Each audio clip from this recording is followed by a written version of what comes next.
Olá a todos, mais uma vez uma aula gravada e sempre fazendo aquele disclaimer.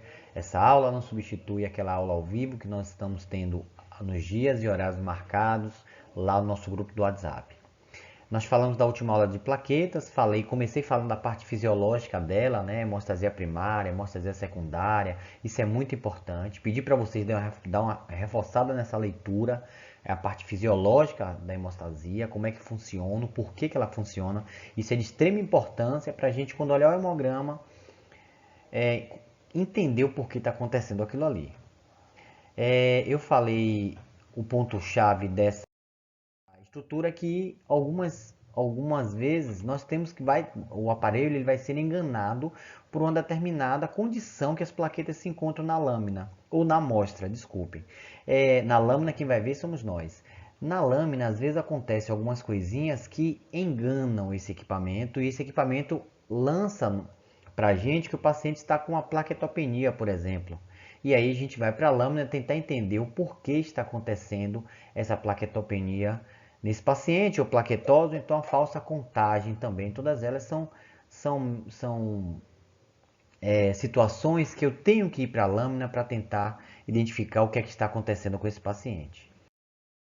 Eu falei para vocês que, dentre outras, eu destaquei as plaquetas gigantes. O aparelho se confunde com células leucocitárias, principalmente os linfócitos. Ele acha que essa estrutura gigantesca aqui pode ser um linfócito, conta como um linfócito e esquece de ser uma plaqueta. Se a gente observar o tamanho do eritrócito que está do lado dela, realmente é uma plaqueta gigantesca. Ou agregação plaquetária também acontece, esses grumos nós vimos também, até por deficiência na coleta, pode acontecer alguns erros relacionados a essa parte das plaquetas.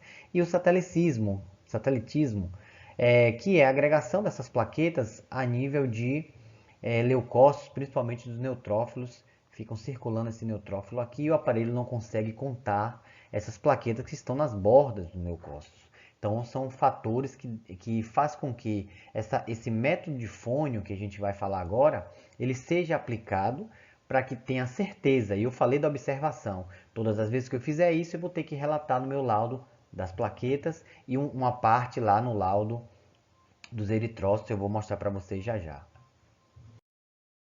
Aqui nós estamos vendo o nosso hemograma, a parte de série vermelha, série branca e a parte das plaquetas.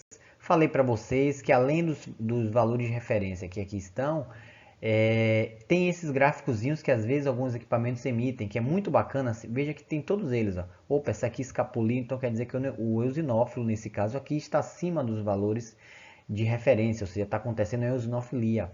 Assim acontece também com as plaquetas. Esse pontinho para baixo, uma plaquetopenia, e esse pontinho para cima, uma plaquetose, uma trombocitose, está relacionado a esse hemograma.